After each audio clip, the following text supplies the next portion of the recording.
Salam, bizim Səda efirdədir. Xoş gördük sizləri, əziz və dəyərli telemekan əhli.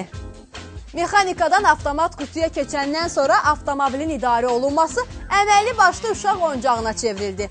Can rahatlığı olan avtomat qutular imkan verdi ki, sürücülərin də sayı yağışdan sonraki göbələklər kimi günbəgün artsın.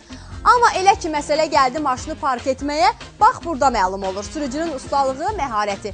Dəqiqələrlə avtomobilini irəli geri verib yerbəyer etməyə çalışan kim, dörd yolda köndələn park eləyənlər kim. Elə buna görədir ki, bu cür park edənlər tez-tez biz jurnalistlərin və kreativ fikirli internet istifadəçilərinin səhifələrində yer alır və belə paylaşmalarda rekord qırır. Belə maraqlı və bir o qədər də gülüş doğuran parkovka variantlarını siz də görüb ürəkdən gülmək istəyirsinizsə, onda Nurlanın sujetini diqqətlə izləyin. Bəlkə bundan sonra harda gəldi, necə gəldi park etməkdən ömürlük əl çəkəsiz.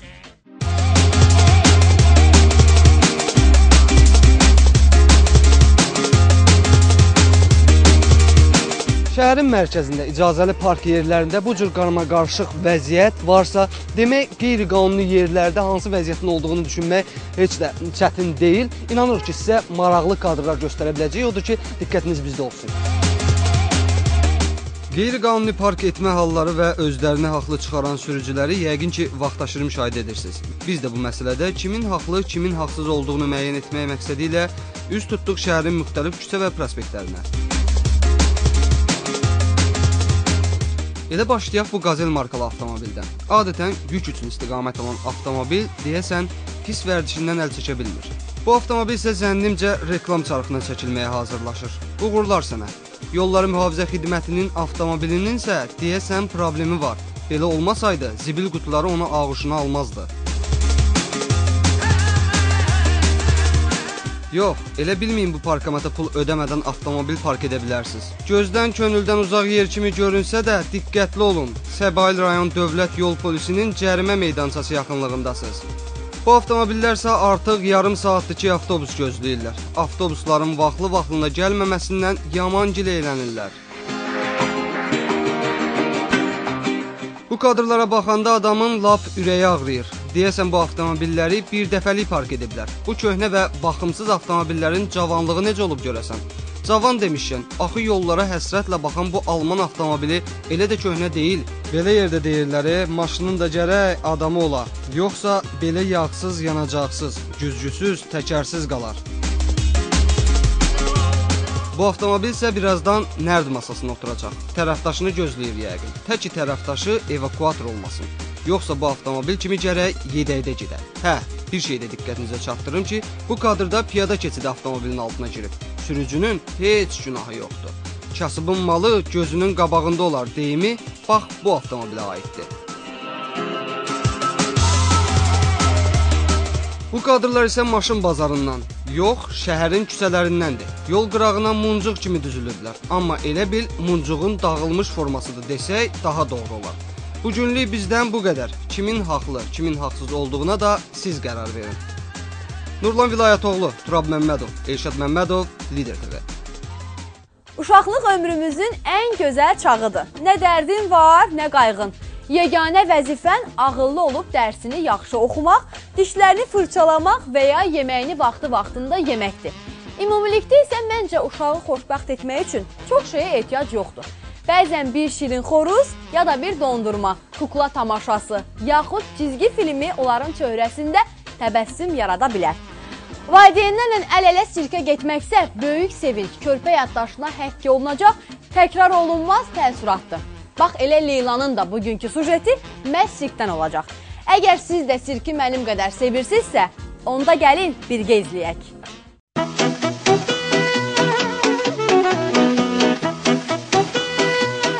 Azərbaycanda milli sirk sənətinin tarixi çox qədimdir. Hələ qədim zamanlardan çöpkən, zorxana kimi milli xalq oyunlarında, cıdır yarışlarında, kəndirbaz və pəhləvanların çıxışlarında bugünkü peşəkar sirkin güc janglyorluğu, kəndirbazlıq, akrobatika və digər janrların elementləri mövcud olub. Azərbaycanda ilk peşəkar sirk heyvanxana isə 19-cu əsrdə məşhur Nikitin qardaşları tərəfindən tikilib. Bu dəfə Bakı Dövlət Sirkına fərqli proqram təşrif buyurub. Rusiyadan gələn qonaqlar Bakıda maraqlı anlar yaşadaraq mümkünsüzü mümkün ediblər. Fantaziyalar fəvvarəsi proqramında nəzərdə tutulan bir çox elementlər dünyada ilk dəfə olaraq ölkəmizdə nümayiş olundu. Fəvvarələr, lazer şousu və əhəlləşdirilmiş heyvanların iştirakı ilə əyləncə 1-ə 5 qalxıb.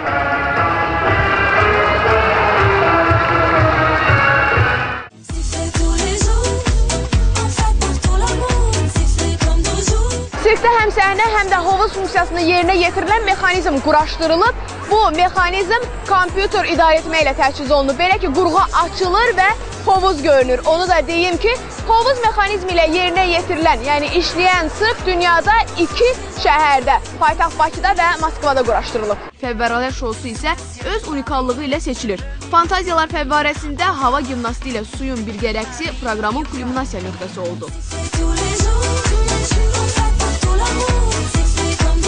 Yeni sirk proqramı digərlərindən özünə məxsusluğu, melodik musiqisi, artistlərin yüksək ustalığı ilə də fərqlənir. Bu dəfə Bakıya gətirdiyimiz proqram dünyada sirk sahəsində yenilikdir, bir yenilikdir. İlk dəfədir ki, müasir interaktiv texnologiya ilə peşəkar sirk nömrələrinin bir sintezi var burada.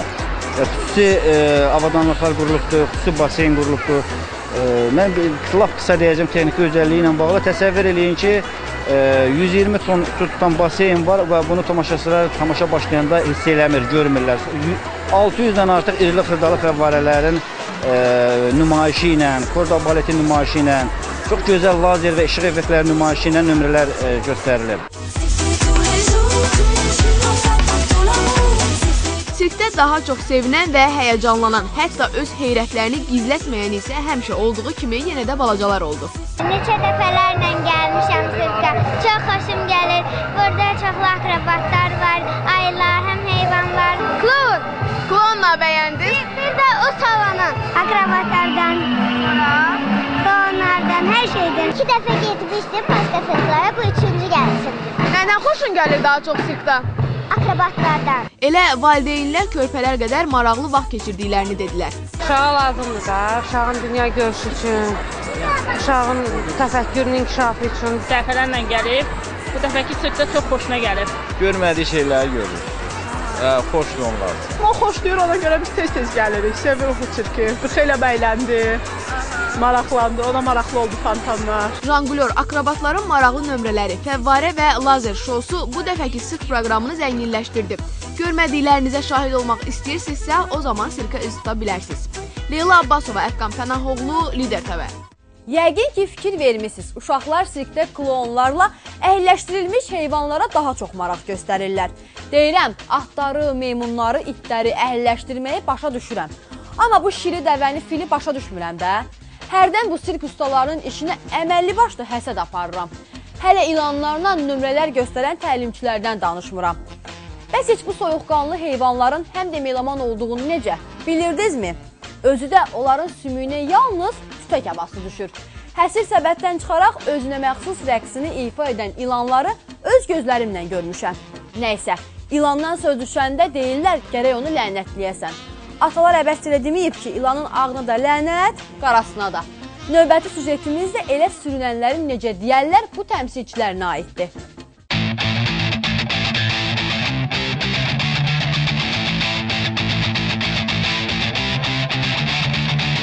Dünyada sürünən heyvanların 6000-dən çox növü yaşayır ki, onların 2700-i ilanların payına düşür. Ölkəmizdə isə bu ilanların cəmi 25 növünə rast gələ bilərik. Ümumilikdə isə ilanlar xüsusiyyətlərinə görə 2 yerə bölünür: zəhərli və zəhərsiz. Belə zəhərsiz ilanlardan biri də pitondur. Hazırda boynunda gördüyünüz bax bu ilanın adı tigrandır. 5 yaşı var tigranın və təxminən də 20-25 kiloqram çəkisi olar. 2 həftədən bir qidalanan ilanlar, ümumiyyətlə pitonlar zəhərsiz olur və demək öz yemini də sancaraq yox, boğaraq qətlə yetirirlər. Yaşadıkları müddət ərzində zaman-zaman dərilərini dəyişən gürzələrə diqqət yetirsək, bu mərhələdə onların böyüməsini də asanlıqla görmək olar.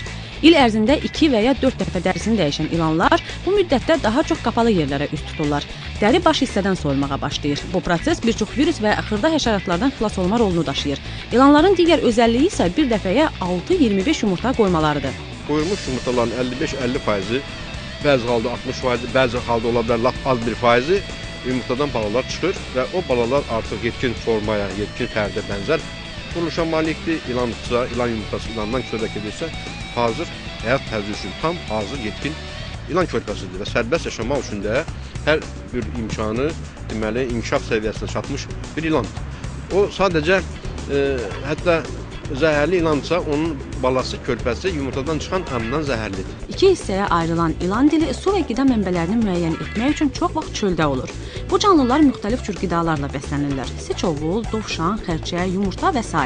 Gözləri xüsusi pərdə ilə örtülən ilanlar hər hansı hərəkəti qaraltı ilə müəyyən edirlər.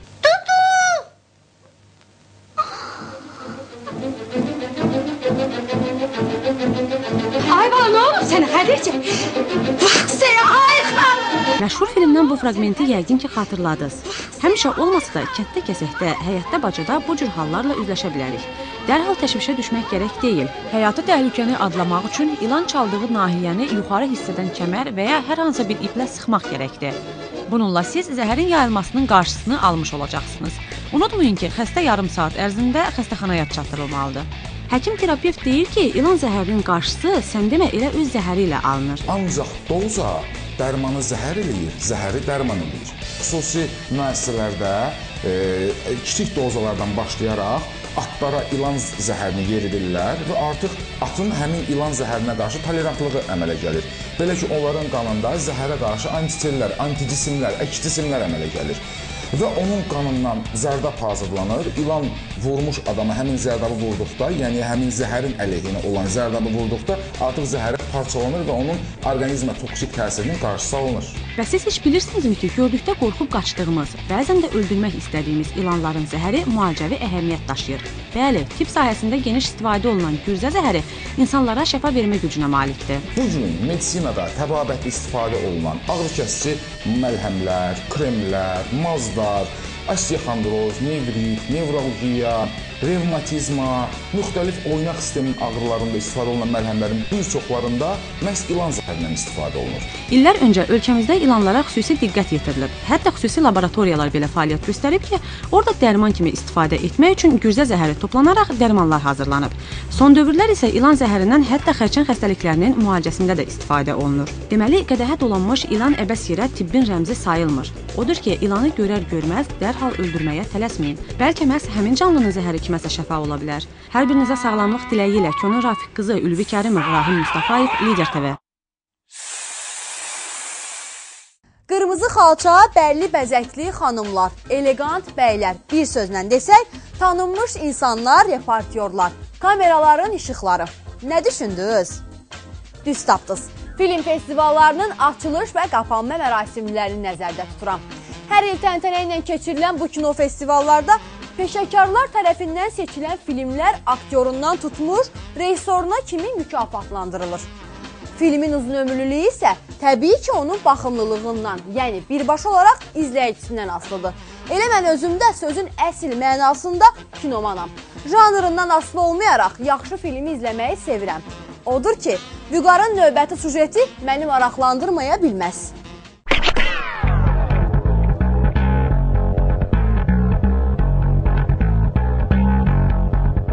Hər gün filmlərə baxırıq və sözsüz ki, onlar arasında ən çox bəyəndiyimiz və yadda qalanlar da olur. Elə 21-ci əsrin də ən yaxşı filmləri çoxdur. Gəlin onlarla yaxından tanışalım. Belə ki, 2000-ci ildə ən yaxşı film nominasiyası üzrə Oscar mükafatına Amerikan sayığı gözəllik filmi layiq görülüb. Kevin Spacey, Annette Bening, Thora Birch, Wes Bentley, Mina Suvarinin rol aldığı film psixoloji dram janrındadır.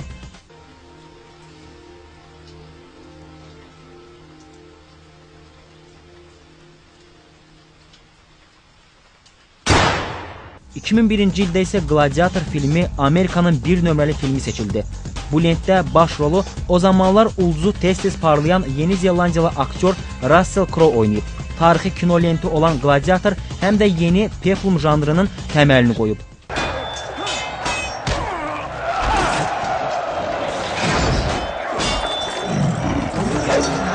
Hər Oscar alan film bugün tamaşaçı belə deyək, zehnində, təfəkküründə, qəlbində uzun ömür ola bilmir.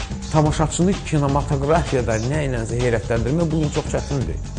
Yəni, tamaşaçıya saat yarım otur, mən sənə danışdığım hadisəyə, mənim hekayətimə qulaq as demək, bu çox çətin və məsuliyyətli bir işdir. Daha sonra gəlir Ağıl Oyunları. Bu film 2002-ci ildə Oscarla yanaşı Qızıl Globus mükafatına da sahib çıxıb. Söz gedən filmdə də baş rolda Russell Crowe çəkilib. Bu filmlər və ard-arda 2 Oscar aktyora böyük populyarlıq qazandırıb.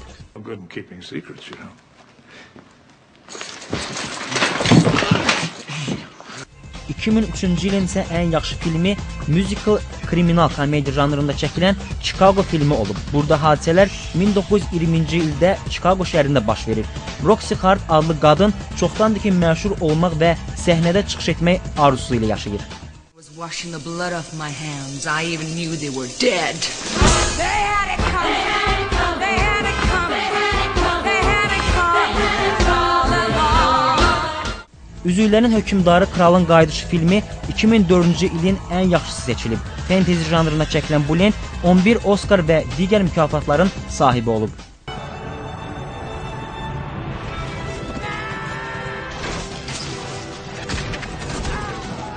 Bir il sonra Oscar mükafatını $1 milyon Körpə adlı film qazanıb. Filmdə əsl ulduz axını müşahidə olunub. Görün daha kimlər yoxdur burada. Clint Eastwood, Hilary Swank və Morgan Freeman. Filmdə 31 yaşlı Maggie boks zalına yazılmaq istəyir, amma məşqçi onunla işləməkdən imtina edir. Lakin bütün maneələrə baxmayaraq, əzimli Maggie bir müddətdən sonra ən istedadlı və peşəkar boksçuya çevrilir. Ancaq döyüşlərin birində ağır zərbə alan gənc qadın ömürlük şikəst qalır və öz ölümünü arzulayır.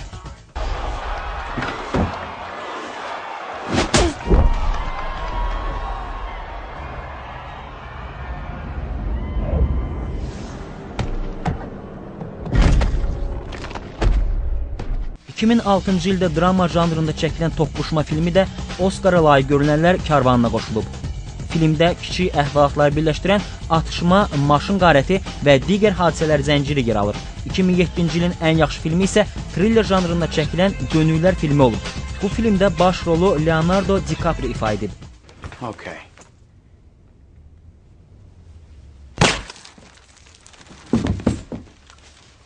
...2008-ci ildə isə Amerika Kino Akademiyasının rəğbətini Qocalara Burada Yer Yoxdur filmi qazanıb. Filmdə Texas ştatında 1980-ci illərdə baş verən hadisələr canlandırılır.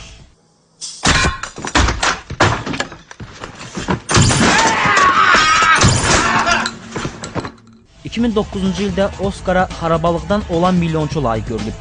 Kriminal melodrama janrında çəkilən filmdə Mumbai şəhərinin təhsilsiz yetim gənci Camal Malikin həyatından bəhs edilir.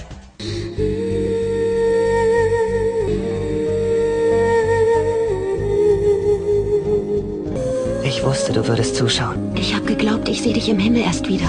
21-ci əsrdə dünya kinematografiyası nə etməlidir ki? Və nədən danışmalıdır ki, bugün biz müasir tamaşaçılar o filmlərə oturub baxaq, o rejissorların istədiyi, söylədiyi, keçirdiyi hissləri bölüşək. Belə çıxır ki, bütün janrlardan hərəsindən bir cam, gərək bu dramaturgiyanın xəttində olsun. Daha sonra 2010-cu ildə Fırtınalar Hökmdarı, 2011-ci ildə Kral Danışır, 2012-ci ildə isə Artist filmləri Oscar mükafatını qazanmağı bacarıb. 2013-cü ildə isə siyasi thriller janrında olan Argo əməliyyatı filmi baş mükafata layiq görülüb. Qeyd edək ki, filmin süjeti real hadisələr üzərində qurulub.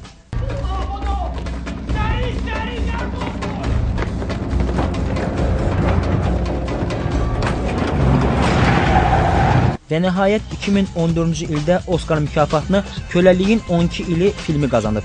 Tarixi dram janrında çəkilən filmdə söhbət 1841-ci ildə New Yorkun qaradərili sakini Salomon Northup'un başına gələn hadisələrdən gedir.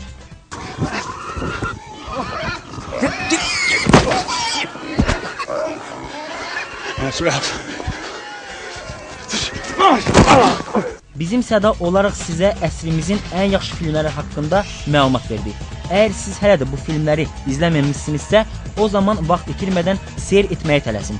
Hər halda kinoşünaslar bilir hansı filmi qiymətləndirir. Belə, bizdən demək, amma məsləhət və seçim yenə də sizə qalır. Vüqar Səfərli, Elvin Muradov, Lider TV. Beləcə gəlib çatdıq daha bir verilişin sonuna. Bugünlük sizlərlə sağollaşırıq. Özünüzə yaxşı baxın ki, sabah yenə eyni vaxtda, eyni məkanda yenidən görüşə bilək. Bizdən bu qədər. Sağ olun, salamat qalın. Dun, durum, durum, durum, durum, durum. Okey, okey. Elə onun üstünə güldən zatlar nəsə qoyaq, qəşəng görsün. Bütün qızlar toplandıq, toplandıq, toplandıq, toplandıq. Sözümə qulaq asmır Baratnikim.